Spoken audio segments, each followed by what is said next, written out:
Have you ever felt? Are you listening? Damn.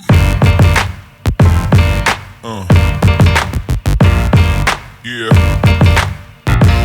Hey guys, what's up? So today we're gonna be doing a get ready with me.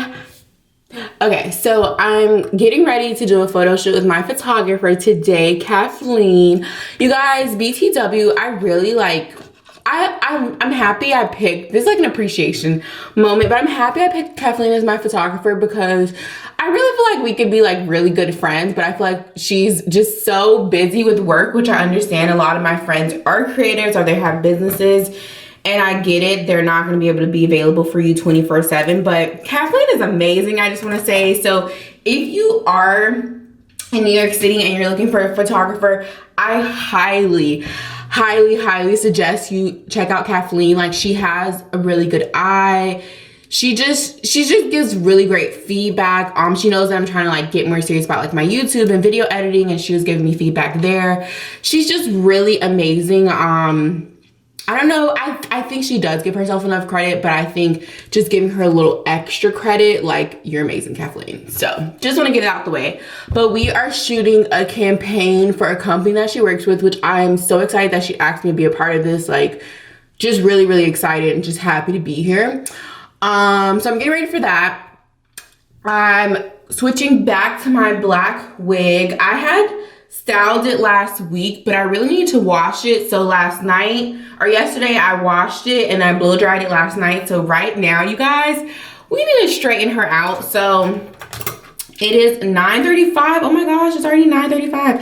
Okay, so it's 9:35. I am going to set my alarm clock for 10:30. I need to be out of here by 11 because I need to catch the train. I am not paying for an Uber, so I need to catch the train. So it is 9:36. I am going to hopefully be done by 10:30.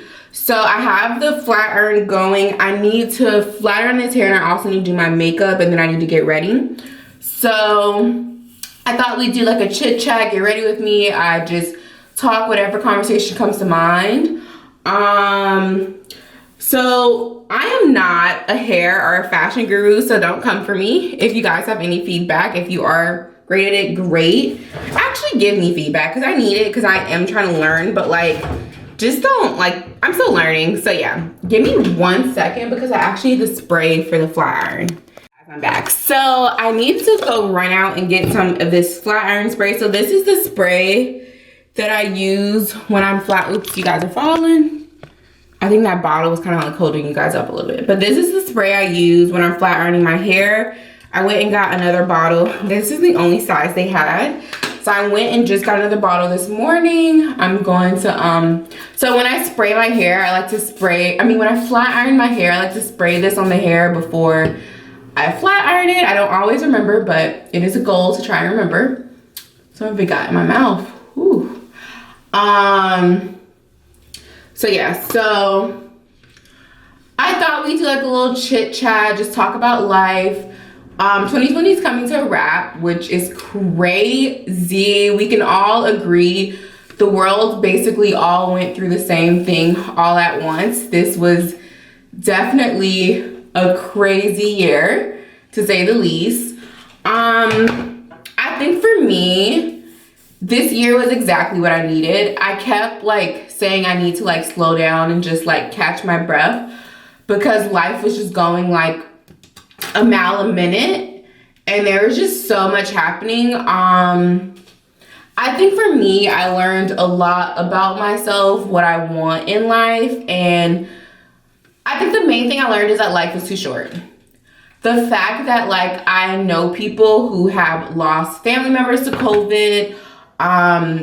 Thankfully, I have not lost anyone that I directly know or am related to, but I have friends who have contracted it. And I do want to say that all of my friends who've contracted it, they're all essential workers. So they're like in the nursing field, or they're just somewhere in like the essential worker field who haven't really gotten a chance to really like take a break at all during this whole pandemic. It's not really coming out straight. My friend told me the other day that I need to get a new flat iron, so it's probably gonna be like a wavy curly straight, which I'm fine with as long as it's not looking how it looks before. So probably this week I'll go and get a new flat iron, which is among the many things I need to do this week. Anyway, yeah, one of my friends, one of my friends, he actually just caught it. I just happened to reach out to him and he was like, oh, I caught COVID. I'm like, whoa. And he's been working like in the nursing field this whole time. He hasn't like taken a break or anything like that. So I thought that was just crazy. But like I was saying, this year really taught me that I need to just live life because it's too short. You never know what can happen. So in the past few months, I was like, okay, if tomorrow was my last day, like if I caught COVID and my life is over, even if I get like knock on like wood or something, but even if any other like natural disaster or something happened to me, would I look back at my life and say like I'm happy? And my answer was yes and no. Like there are parts of my life that I'm happy with, but I think like being the fact that I work still a 9-to-5 job, I'm not happy with that. A lot of things have changed and I think this pandemic has shown me a lot with my job. So I think it's really just me, okay, you're not happy, that's fine. What can we do to make you happy? In the past few months, I feel like I've turned into a very negative Nancy, I will admit. And I think, I don't know why or how, and I'm really trying to figure out what's going on. I actually messaged this lady. I've been trying to get intake for this therapist. Sorry guys that I'm like going off. It's just so many things are going through my mind at once. I really need to like do a brain dump in the morning. That may help my brain. But anyway, I have been trying to get intake with this therapist to help with my negativity and just like talk things out. I really think I need to stop always relying on my friends for like confirmation and direction and really just get comfortable with my own intuition and just trusting myself. I say all that to say that I'm like, okay, what's gonna make me happy? What's gonna make Rasheba that if I die tomorrow or I die in this moment, like what's gonna make me go, okay, I live my best life? And one of those things was me being a blogger. I think I've been in the blogger world since 2015. I've been in and out. I've let like self-doubt or my own like mind get to me. Now I'm like, nope, mind, you go away. We're pushing forward. Like I have everything I need to become the best blogger I can be. The only thing is me doing the work. That's all that's missing is just me doing the work. I'm just upset that it's not like straight, and I know it's because of the flat iron. But it's okay. We're gonna keep persevering forward because I need to get going. So yeah.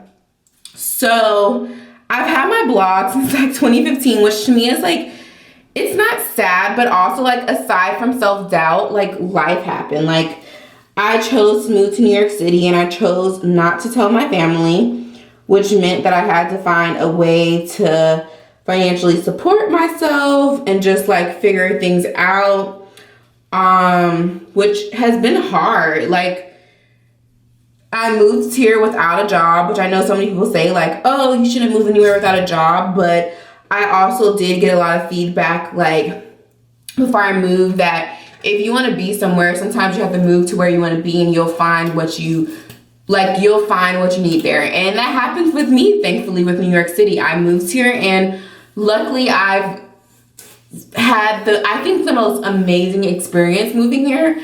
I do not regret this at all. I don't think I should have moved here any sooner. I think definitely not later, but I think I came at the right time for me.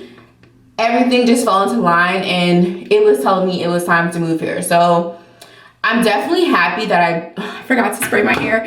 I'm definitely happy that I moved here, but all in all, back to the blogger stuff. I just always wanted to be a blogger. I always wanted to create content and just share things with people. I I like the atmosphere of a blogger world because even though I'm an extrovert, sometimes like being around people, it costs a lot of energy. And being a blogger, it's like you can create a community and have this community of people that you're able to engage with, but you're not like physically engaging with them like in person all the time. Because that can cause a lot of energy, guys. But I do like when I've met people through vlogging, like we're good friends, they've seen my content, and I've also like just met other bloggers who we're good friends, we support each other, that's great. But yeah, so like I said, self-doubt was one thing that was stopping me in the blogger world, but also just real life. Like, your girl had bills to pay. And while there was a lot of things that I could have done myself, which I did, I was shooting my own photos. I was like, okay, like, just do it yourself. But then I ended up getting a 9-to-5, and then, or it was at the time like more like a 9 to, it was more like an 8:30 to 6, and sometimes 8:30 to 9 o'clock, because then I would go to networking events.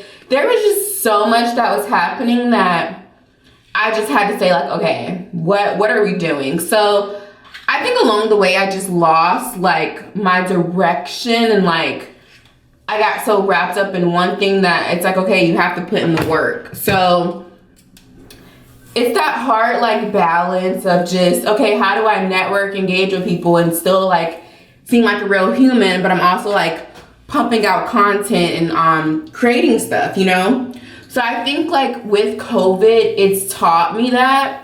So right now I'm definitely so much in like my creative phase of just creating content, being active, meeting people, networking, that kind of stuff.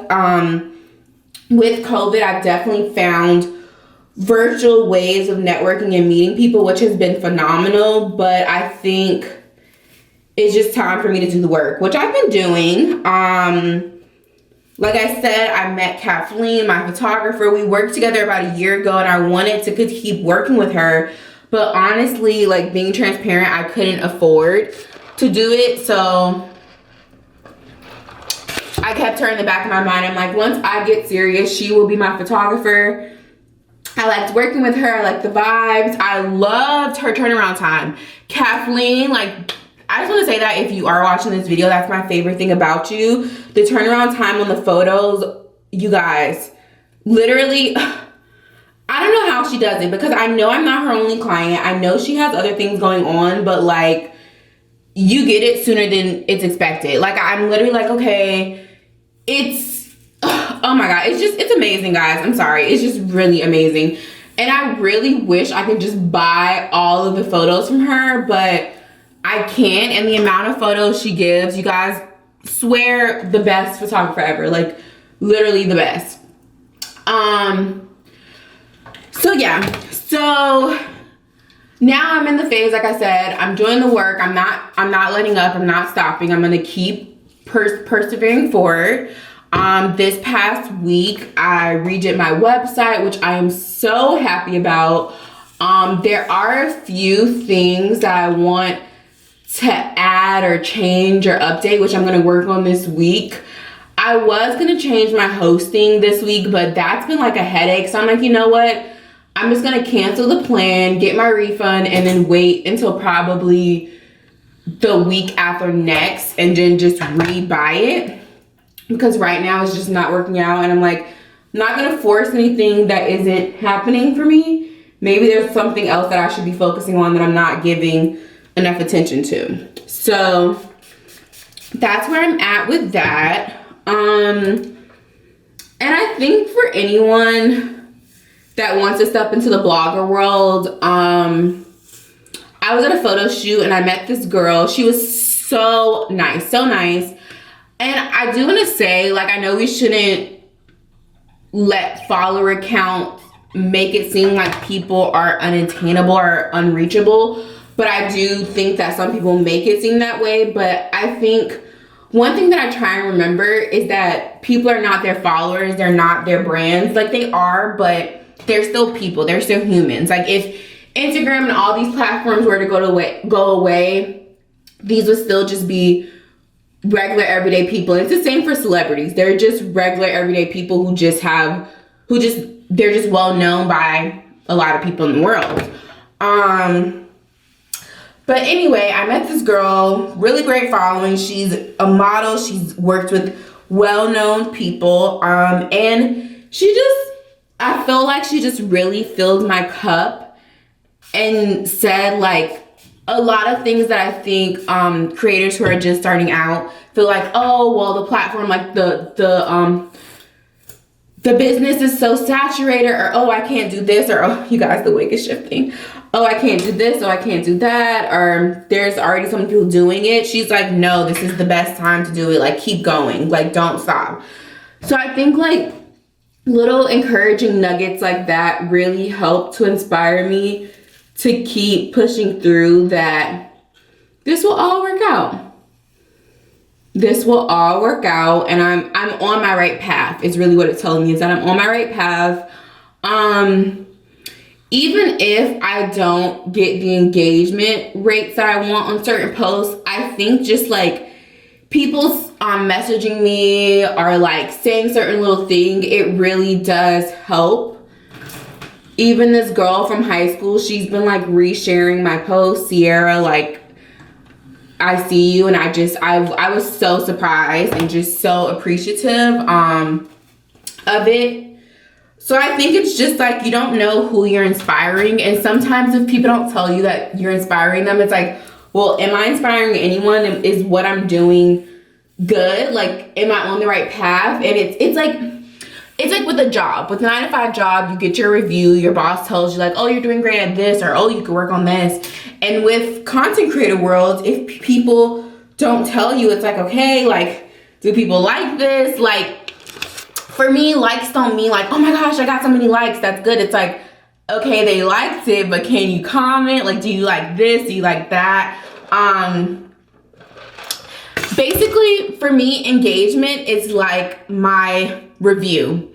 Every time I put myself out there, it's like people saying like, this is great, keep going, I love this type of content. So I know what to do or what not to do. You guys, if you saw it, which I'll probably link it down below, I did this video for this brand, which I'm actually wearing their shirt. I did this video for this brand, Felina, with the bodysuit, and I threw, this is the wig that I actually was wearing in the video that I threw, and everyone went crazy over me throwing the wig, and I was just like, oh my god, like, I didn't expect you guys to go crazy over this as you did, but okay. And I think it's just crazy because you don't know what people are gonna like be drawn to or just like obsess over. So I think it's really just putting yourself out there and just seeing what sticks and what doesn't stick. Some content, if even I don't like it, I'm like, okay, nobody's gonna like this.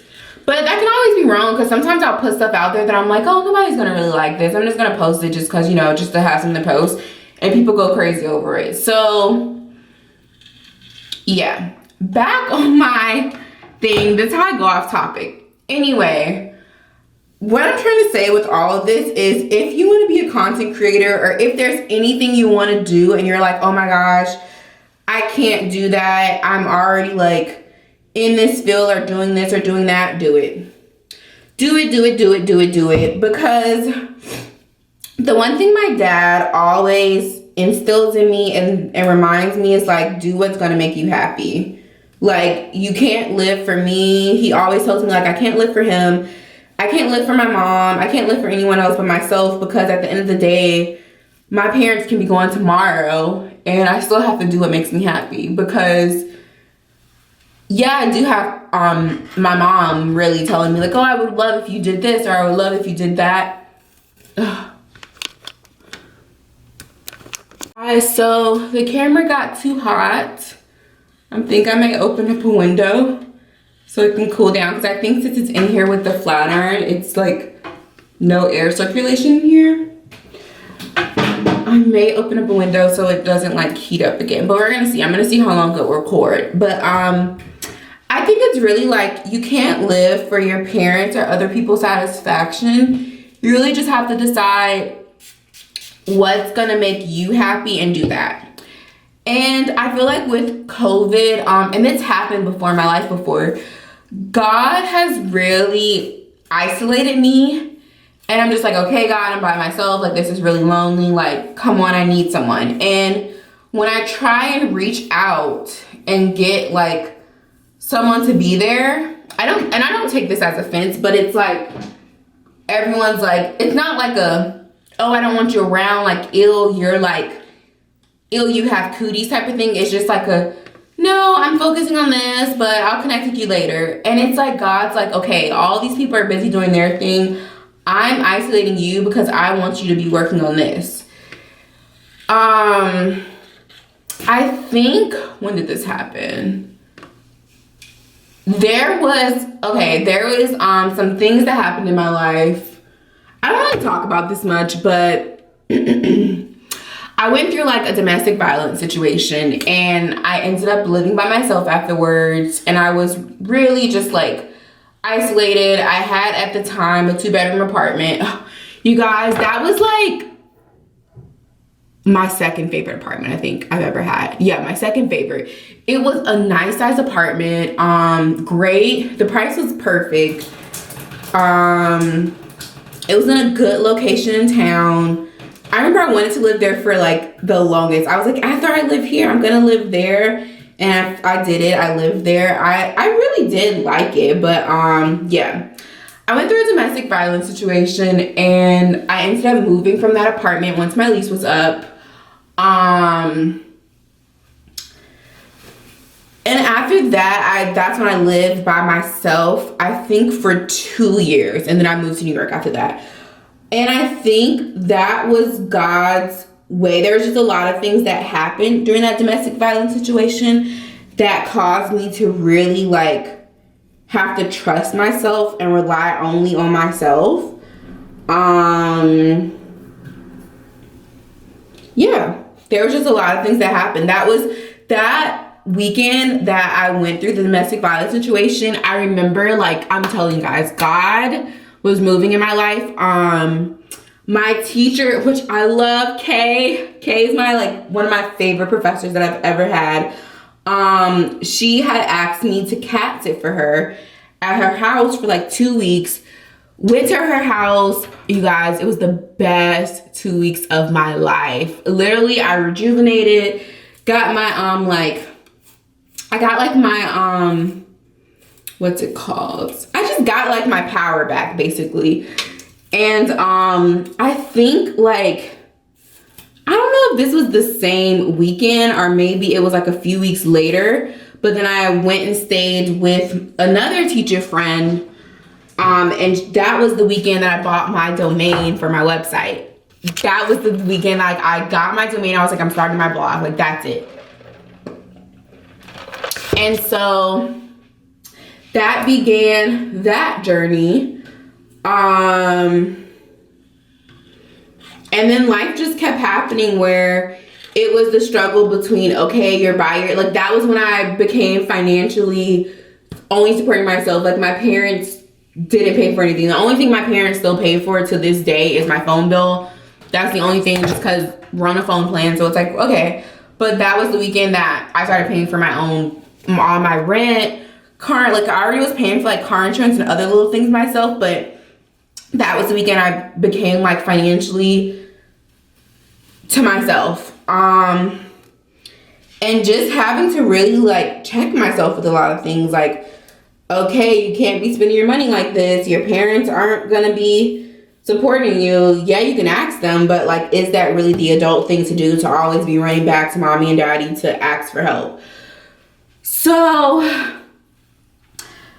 I say all of that to say,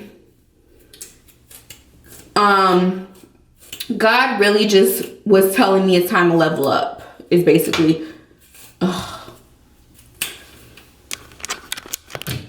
Okay guys, so we got a lot of charge that time, but once again, the camera got too hot. I think if I keep my flat iron down, it stays kind of cool, and I just opened up a window. You guys, I am not Floridian anymore. It's like 30, let's see how hot, how I have 30 minutes.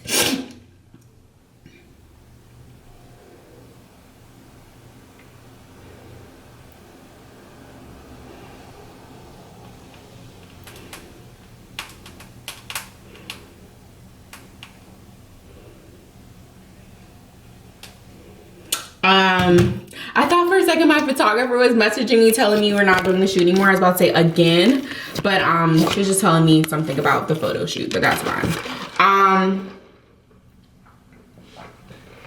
What was I gonna say? I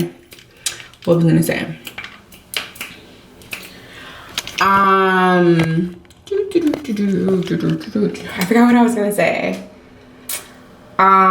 Yeah, so God was just isolating me. God was just telling me, like, it's time to level up. This is like, you need to do this. And unfortunately, I just got so overwhelmed with adulting because I think I had quit my job without a job. It was just so much that was happening, and I was like, okay, I need to like figure out this adult stuff first before I focus on my blog.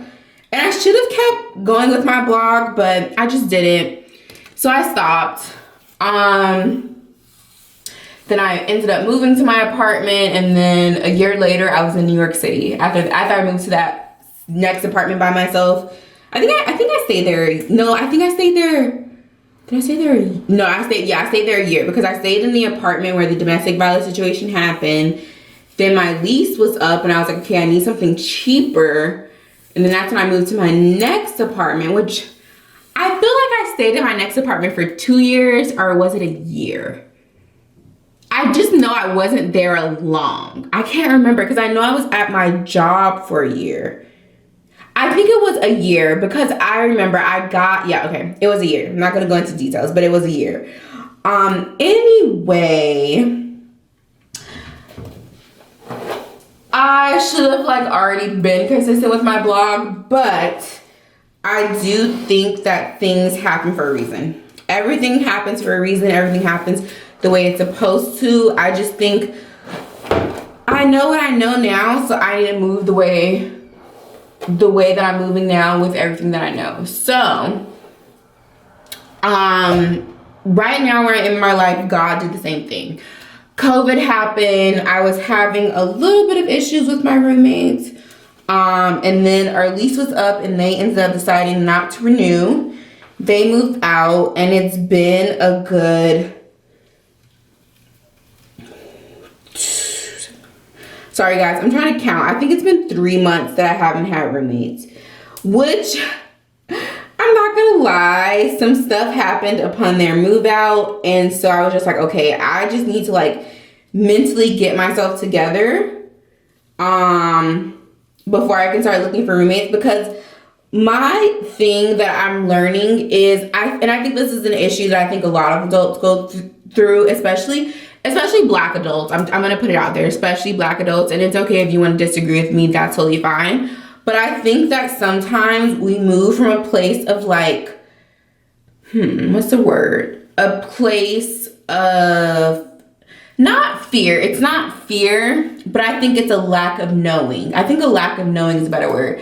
What I mean by that is my, so in most New York City apartments, so I've only lived in Florida and New York City, so I only know these two states. If you live in a different state and it's different, please disagree, teach me. Not disagree, but like teach me. Please teach me. So when I lived with other roommates in Florida, I remember I had a situation with my roommate. I will never forget her name. And she ended up having to move out. And we weren't in charge. We weren't responsible for paying her rent. She moved out. That was that. And they never found a replacement for her. Like, it was just ended up being me and my other roommate, which was my favorite roommate, Ashlyn. She was so funny. It ended up being just the two of us. And yeah, we made it work.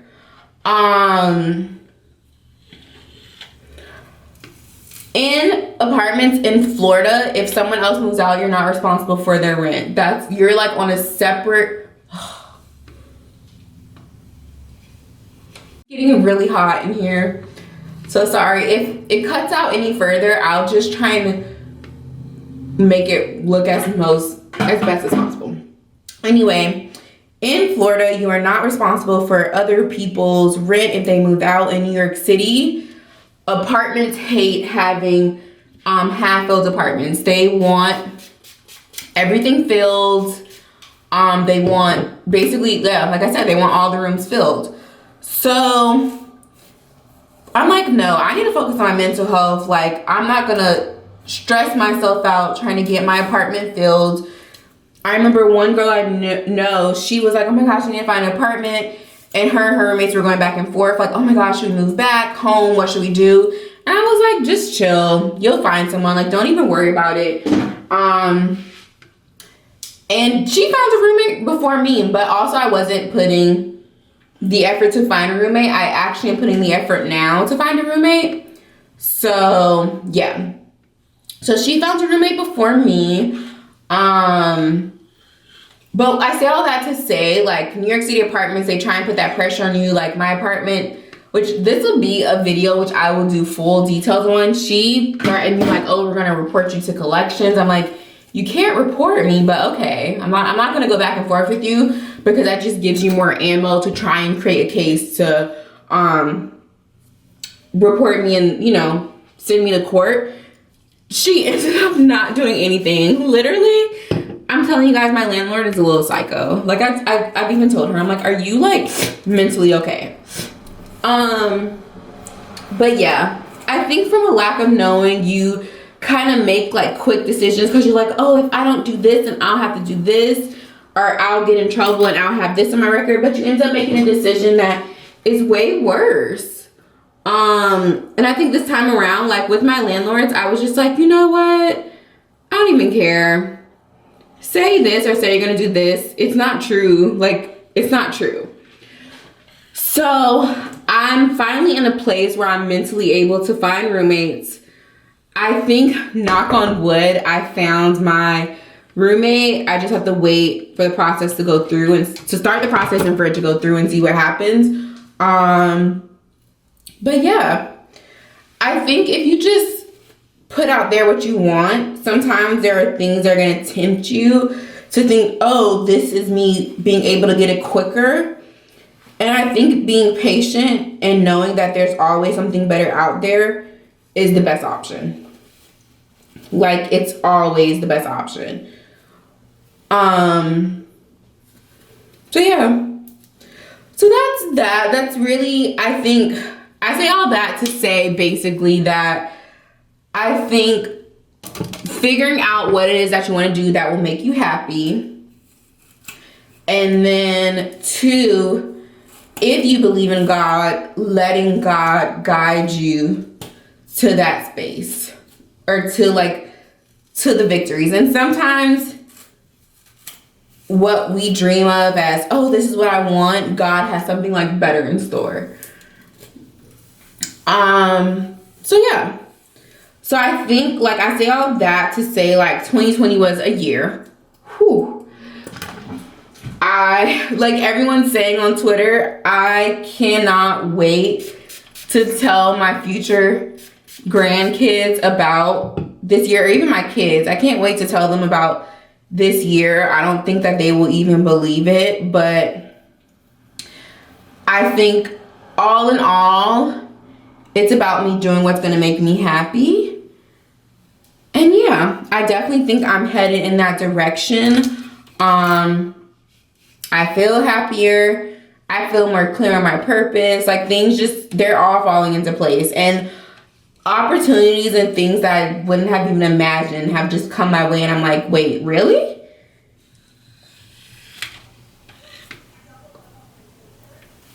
So yeah.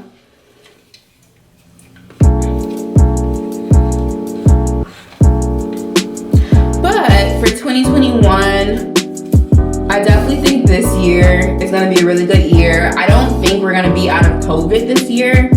I think this will be the year where we're just like, this is like right now, I think a lot of people are just in the acceptance phase that this is what life is. And I just need to continue to move accordingly. Or at least that's where I am.